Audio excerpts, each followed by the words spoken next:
Minum kopi dulu.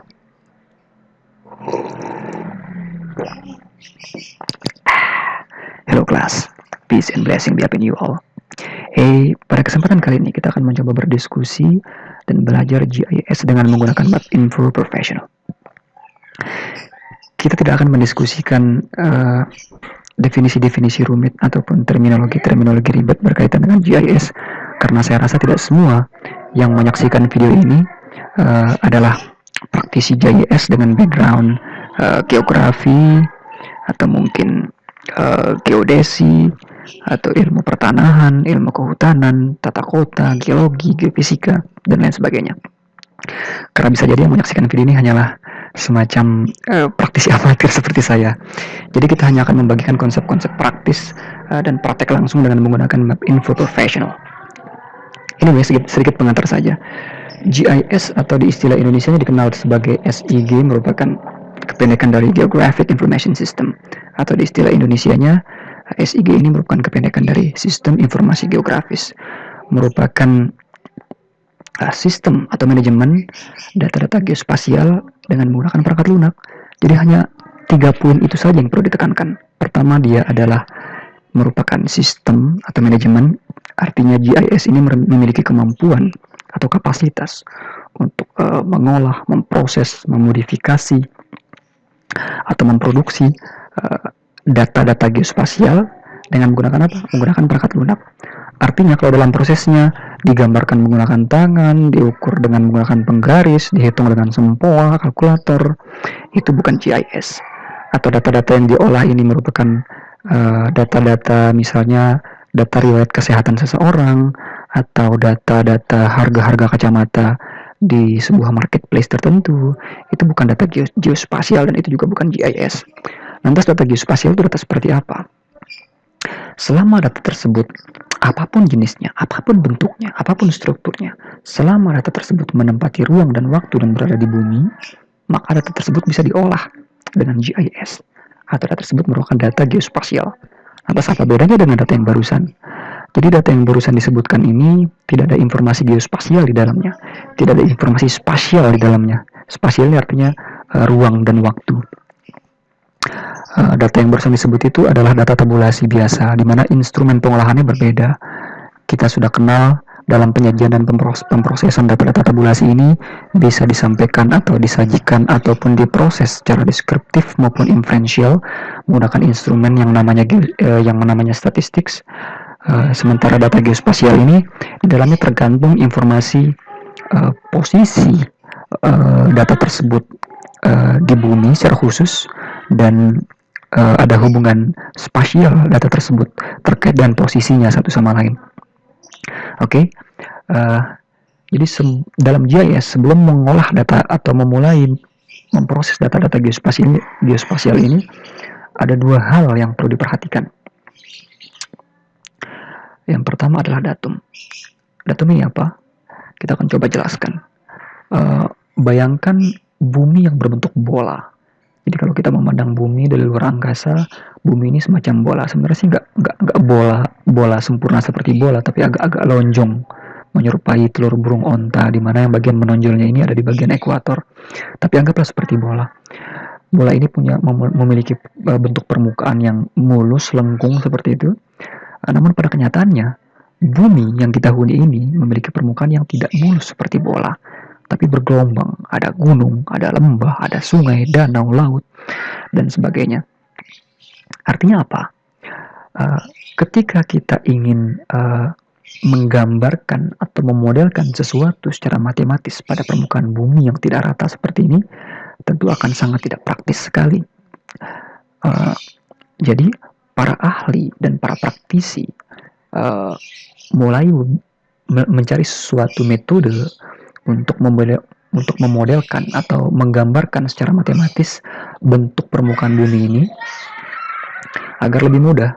Misalnya begini, ketika dari pusat bola kita akan memproyeksikan suatu garis ke permukaan bumi, artinya garis ini adalah jari-jari bola tersebut, maka kita akan mendapatkan nilai jari-jari yang berbeda.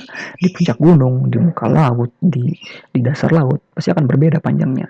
Dan ketika kita akan menggambarkan suatu area tertentu di permukaan yang tidak rata ini, tentu akan sangat rumit sekali formulasi matematikanya seperti apa, karena kita memerlukan suatu konsep matematis yang bisa diadaptasi untuk seluruh permukaan bola tersebut, sehingga para praktisi atau pakar pada waktu itu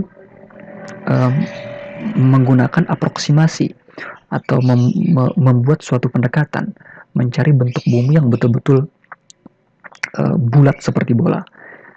Maka ketemulah suatu referensi diilustrasikan dengan garis putus-putus ini, yaitu bentuk ideal atau bentuk sempurna dari permukaan bumi yang betul-betul bulat mulus seperti bola.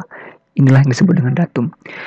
Sebenarnya istilah datum ini tidak eksklusif hanya digunakan dalam dunia GIS, dalam bidang-bidang keilmuan lainnya seperti ilmu rekayasa misalnya atau ilmu engineering. Istilah datum ini kerap kali dianalogikan sebagai suatu referensi untuk mengukur unsur-unsur lain dalam sistem tersebut. Contohnya dalam ilmu geomatika atau geodesi, datum 0 ini disamakan umumnya seringkali disamakan dengan rata-rata muka air laut rata-rata. Sehingga dengan mengetahui datum 0 muka air laut rata-rata, kita dapat dengan mudah menentukan elevasi yang berada di atas muka air laut ini, baik itu pantai, bangunan, gunung, tower, dan segala macam. Begitupun elevasi yang berada di bawah datum 0 atau muka air laut ini, atau yang kita kenal dengan data batimetri atau data kedalaman laut. Begitu juga di bidang-bidang keilmuan lainnya, misalnya untuk menggambarkan objek 3 dimensi, ketika kita tentukan datumnya, maka komponen lain dari geometri objek di 3 dimensi ini dapat ditentukan dengan akurat, mulai dari panjangnya, posisinya dari si datum ini. Datum ini bisa berbentuk titik, garis, ataupun bidang, tapi yang paling umum datum ini biasanya berbentuk bidang. Oke. Komponen kedua adalah sistem koordinat. Jadi setelah datum telah ditentukan dengan baik, maka kita bisa menggambarkan secara matematis dengan mudah garis-garis di sepanjang bidang datum ini. Jadi contohnya garis yang memanjang dari kutub utara ke kutub selatan yang berada di sepanjang bidang datum. Garis-garis ini bisa kita buat dengan spasi atau jarak yang konsisten. Begitupun garis-garis yang melintang atau membagi bumi di utara dan selatan. Kita juga bisa membuat garis ini dalam jarak atau spasi yang sama di sepanjang bidang datum atau sepanjang bidang referensi. Garis-garis ini adalah garis-garis koordinat. Jadi kalau garis yang memanjang dari utara selatan ini disebut dengan garis longitude. Kenapa long? Karena dia adalah yang paling panjang. Panjangnya itu sama dengan keliling bumi atau keliling dari datum itu sendiri. Dan garis yang mendatar ini kita sebut sebagai garis latitude. Jadi kalau misalnya kita mengambil sampel suatu area di permukaan bumi, kemudian area ini kita digambarkan dalam sebuah peta, prosesnya kita kenal sebagai proyeksi. Proyeksi ini secara sederhananya begini. Apabila suatu objek misalnya disinari oleh cahaya, maka bayangan objek tersebut adalah produk dari proyeksi tersebut. Jadi arah datangnya cahaya menuju ke objek disebut arah proyeksi. Nah, penggambaran objek atau bayangannya adalah produk dari proyeksinya. Jadi peta yang dipotong oleh garis-garis koordinat atau gambaran peta yang memotong garis-garis koordinat ini terdiri atas garis-garis yang tegak disebut dengan sumbu X atau koordinat X atau garis longitude X, dan garis yang horizontal disebut dengan garis Y atau koordinat Y, latitude. Istilah longitude dan latitude ini digunakan untuk sistem koordinat geografik atau sistem koordinat umum, nanti akan kita jelaskan. Mungkin orang-orang awam seperti saya ini akan bertanya-tanya, kok yang vertikal ini disebut X, yang horizontal atau mendatar ini disebut Y? Padahal waktu kita masih TK kelas 2 dulu, guru matematika mengajarkan kita bahwa yang tegak itu adalah sumbu Y, yang horizontal itu adalah sumbu X. Ini kok malah kebalik? Berikut ini penjelasannya. Sebenarnya ini hanya sebuah konsep sederhana. Jadi kalau misalnya garis horizontal ini disebut dengan sumbu X, betul? Kemudian garis yang vertikal ini dikenal sebagai sumbu Y. Sebenarnya, sumbu Y ini adalah sebuah garis dengan persamaan X sama dengan 0. Artinya apa? Kalau saya plotkan titik di sepanjang sumbu Y, maka nilai X-nya pasti 0. Artinya apa? Kalau saya buatkan garis sejajar dengan garis X sama dengan 0 atau sejajar sumbu Y, memotong nilai-nilai tertentu di sepanjang sumbu X. Sebelumnya, sumbu X ini sama dengan garis Y. Sebenarnya dia adalah sebuah garis dengan persamaan Y sama dengan 0. Oke, lanjut. Jadi, kalau saya buatkan garis sejajar sumbu Y dan memotong sumbu X, maka nilai garis tersebut adalah X sama dengan 1. Nilai ini adalah nilai koordinat dari garis tersebut. Artinya apa? Berapapun titik yang saya plotkan di sepanjang garis X sama dengan 1, nilainya pasti akan berbeda-beda, tapi nilai X-nya tetap 1. Jadi kalau saya buatkan garis sejajar lagi melewati nilai X sama dengan 2, maka koordinat garis tersebut adalah X sama dengan 2. Begitu juga seterusnya, X sama dengan 3. Hal ini berlaku juga untuk sumbu Y. Jadi, garis yang mendatar ini tegak lurus terhadap sumbu Y adalah koordinat Y, ya. Dan garis yang vertikal ini memotong sumbu X yang horizontal adalah garis koordinat X. Jadi apabila saya plotkan titik pada peta, kalau saya tarik garis atau proyeksikan garis tegak lurus terhadap longitud X atau sumbu X, maka garis vertikal ini akan memberikan informasi koordinat X dari titik tersebut. Begitu juga sebaliknya, apabila saya memproyeksikan garis tegak lurus terhadap sumbu Y, artinya garisnya pasti akan mendatar horizontal seperti ini, maka garis horizontal ini akan memberikan informasi koordinat nilai Y atau latitude dari titik tersebut. Kurang lebih kebayang ya, konsepnya sebenarnya sederhana saja. Mari kita coba summary-kan hasil diskusi kita tadi. Jadi dalam GIS terdapat dalam sistem proyeksi di GIS itu terdapat dua komponen utama. Yang pertama adalah datum. Datum ini ada banyak sekali jenisnya. Sebagaimana yang kita jelaskan tadi, datum ini semacam aproksimasi dari bidang referensi permukaan bumi yang betul-betul ideal, sempurna seperti bola. Yang terbaru yang sering kita gunakan adalah WGS84. WGS84 ini adalah nama datum yang dikembangkan oleh NGA. NGA ini adalah semacam badan geospasialnya Amerika Serikat. NGA, National Geospatial Agency, milik US atau United States. WGS84 ini terkadang juga seringkali disebutkan dengan nama lain yang dikenal dengan EPSG 4326 atau EPSG 4326.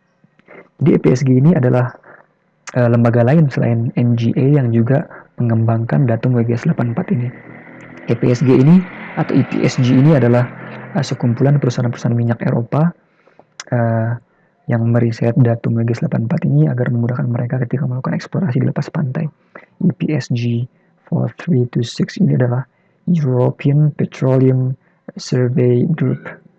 Jadi kelompok atau sekumpulan organisasi kelompok survei perusahaan-perusahaan minyak di Eropa. Kemudian komponen kedua adalah sistem koordinat. Setelah datum kita tentukan, maka kita bisa dengan mudah mengformulasikan atau menggambarkan secara matematis garis-garis atau grid-grid. Jadi grid adalah perpotongan dari 4 buah garis yang membentuk luasan area yang seragam pada bidang permukaan datum tersebut. Garis-garis ini adalah garis koordinat. Dan sistem koordinat ini dalam GIS hanya ada 2 jenis yang kita kenal. Pertama, sistem koordinat geografik yang penamaan nilai X dan Y-nya, sumbu atau koordinat X dan Y-nya disebut dengan longitude untuk X dan latitude untuk Y. Biasanya nilainya digambarkan, nilainya disampaikan dalam bentuk derajat, menit, dan detik atau dikenal dengan sistem DMS, degree, minute, second. Jadi satu derajat ini dianalogikan dengan 1 jam. Jadi 1 jam itu 60 menit dan 1 menit itu 60 detik. Jadi 1 derajatnya itu sama dengan 3.600 detik. Atau 1 derajatnya itu sama dengan 1 jam atau sama dengan 60 menit.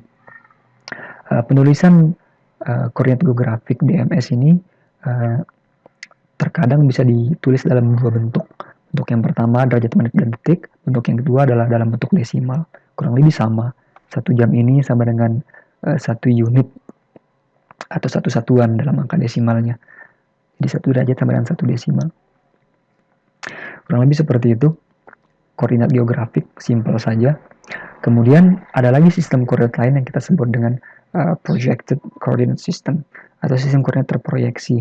Ada banyak sekali bentuk-bentuknya, tapi yang paling umum dan sering kita gunakan adalah UCM, di mana spasinya bukan lagi dalam bentuk derajat menit dan detik, tapi dalam bentuk meter. Jadi kan kalau meter kan enak navigasinya, kita bisa buat grid koordinat petanya berjarak meter yang konsisten. Oke, kalau derajat menit detik ini biasanya digunakan oleh orang geodesi dalam menyampaikan data-data hasil pengukuran.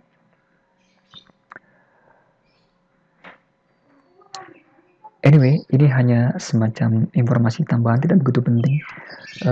Bumi yang bulat berbentuk bola ini ternyata ketika dia berotasi, sumbu rotasinya betul tidak tegak seperti yang kita bayangkan. Jadi ketika bola bumi ini berputar, dia berputar mengelilingi sumbunya yang statis. Sumbunya ini ternyata tidak tegak, tapi dia agak condong miring. Kemiringannya ini searah dengan arah sudut deklinasi magnetik dari bumi itu sendiri dan arah kutubnya masing-masing. Jadi artinya apa? Ketika kita berada di lapangan dan kita mengarahkan kompas, maka jarum kompas akan selalu menunjukkan arah utara magnetik dari bumi dan bukan arah utara sebenarnya. Utara sebenarnya ini apa? Arah utara sebenarnya ini adalah arah utara posisi kutub-kutub bumi berada. Jadi kutub utara, kutub selatan, ada pulau di sana. Itu adalah posisi dari true north. Kemudian magnetic north ini adalah arah magnetik dari sumbu rotasi bumi. Sementara yang digambarkan pada peta bukanlah arah magnetic north. Kadang-kadang orang suka salah navigasi, utara peta disamakan dengan utara kompas, padahal tidak demikian. Jadi arah utara yang ada di peta ini sebenarnya menunjukkan arah grid north atau arah utara grid. Jadi bukan true north juga, cuma karena true north deklinasi yang dibentuk deklinasi itu adalah sudut yang dibentuk antara 2 garis. Jadi deklinasi yang dibentuk antara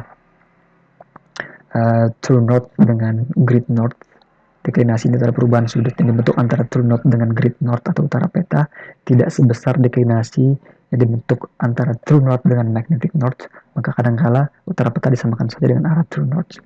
Jadi kalau peta yang bagus itu biasanya di bagian peta tersebut, entah di bawah, di pojok, di bagian manapun, ada informasi deklinasi magnetiknya.